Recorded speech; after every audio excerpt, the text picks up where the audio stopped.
안녕하세요. 청담 해리슨 송도병원 장근소 원장입니다. 기대 수명이 지금보다 짧았을 때는 무병장수를 기원, 하지만 100세 시대라 불리는 지금은 병을 잘 고쳐서 장수하는 유병장수 시대. 그런데 불행히도 상태가 심각해 수술까지 받았지만 수술을 제대로 관리하지 못할 경우엔 다시 나빠질 수 있습니다. 재수술이 필요한 경우가 생기기도 하는데 다들 아시다시피 재수술은 첫 번째 수술에 비해 합병증 등 위험도가 높고 또 무한정으로 재수술이 가능한 것도 아니기 때문에 가급적 재발 방지를 위해 수술 전보다 더 각별한 주의가 필요합니다. 그럼 척추 수술로 재발을 방지하고 빠른 회복을 위해서 반드시 지켜야 할 것들은 어떤 것들이 있는지 한번 설명해 드리도록 하겠습니다. 안정이 필요한 기간이나 내용 등이 조금씩 차이는 있을 수 있지만 큰 원칙은 같습니다. 자, 수술 후 첫 번째 주입니다.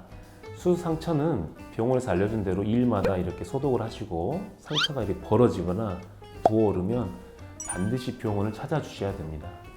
또 병원에서 퇴원할 때 받으신 약은 수술 부위 감염 방지를 위해서 처방한 것이 대부분이기 때문에 임의대로 드셨다 안 드셨다 하지 말고 꼭 챙겨 드시길 바랍니다. 말도 못하게 아팠던 통증이 수술 후 거짓말처럼 안 아프지면 환자분들이 막 움직이신 분들이 계시는데요. 수술 후 그래도 2주 정도까지는 안정을 좀 많이 생각해 주셔야 됩니다. 차를 타고 짧은 거리 이동은 가능하나 선수 운전하거나 장거리 운전을 좀 피하시는 게 좋고 누워있을 때를 제외하고는 가급적 척추에 가해진 부담을 최소화시키는 게 중요합니다.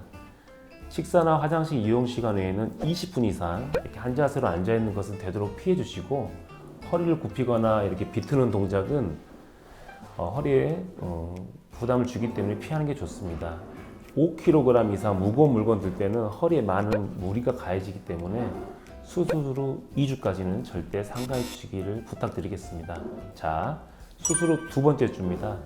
첫 번째 주와 마찬가지로 허리를 굽히거나 비트는 동작은 피해야 됩니다. 이때는 빠른 거리 정도는 직접 운전도 가능하지만 차가 덜컹거려서 척추에 부담을 주는 비포장 도로는 예외입니다. 너무 푹신한 소파나 딱딱한 바닥에 앉아 있으면 등받이가 없기 때문에 아무래도 허리에 무리가 가기 때문에요. 등받이나 팔걸이가 있는 딱딱한 의자에 앉는 것이 조금 허리에 무리가 덜 가게 되겠습니다.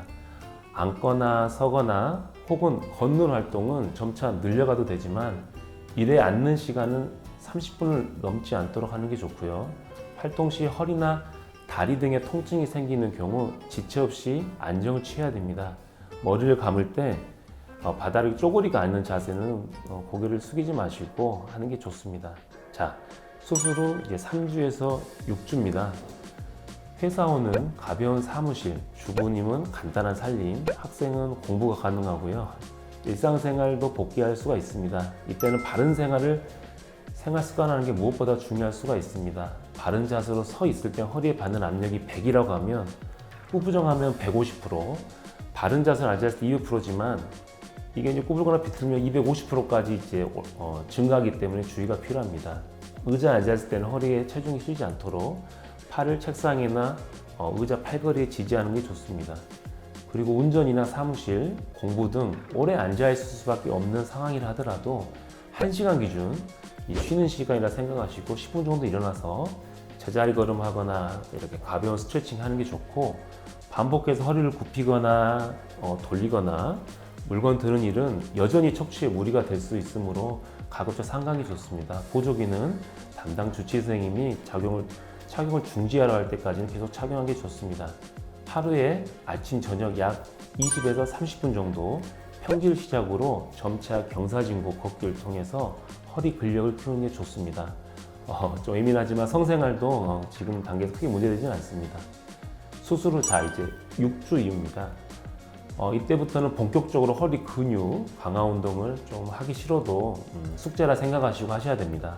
그렇다고 막 욕심내서 고강도 운동하시면 조금 큰일 날 수가 있고요. 허리에 손상을 줄 가능성이 적은 운동, 예를 들면 걷기, 간단한 등산, 자전거 타기, 수영 좋고요. 매일 조금씩 꾸준하게 하시길 바랍니다. 3개월이 지나면 웬만한 운동을 다 가능하나 허리 움직임이 큰 골프, 농구, 배드민턴, 스키 이런 구기 종목 등은 허리 손상을 주기 위해 때문에 가급적 삼가는 게 좋고요. 전신 달리기 같은 경우는 6개월 이후에 조금씩 거리와 속도 늘려가시는 게 좋습니다. 보조기는 보통 4주에 조금씩 푸시다가요 6주부터는 크게 착용할 필요가 없는 경우가 많습니다. 그리고 오히려 3개월 이상 보조기에 의존하지 않도록 조심하셔야 됩니다. 그리고 술, 담배는 여전히 회복을 더디게 하기 때문에 여전히 가급적 삼가하는 건 당연하겠죠. 자, 수술 받으면 끝이다 생각하시는 분들이 계실 수 있는데요. 수술은 치료의 끝이 아니라 건강관리 시작이라는 것을 인식하시고 수술 후에도 정과 식습관, 바른 자세를 꾸준히 관리하면 좋고요. 앞으로도 이제 발생할 수 있는 문제를 예방하는 게 좋습니다. 척추 수술의 주의사항을 이제 몸으로 습관화시키고 부작용을 최소화하면 합병증 위험도 많이 줄일 수 있습니다. 앞의 내용을 잘 상기하셔가지고 오래오래 소중한 척추 건강을 잘 유지하시기를 당부 말씀드립니다. 감사합니다.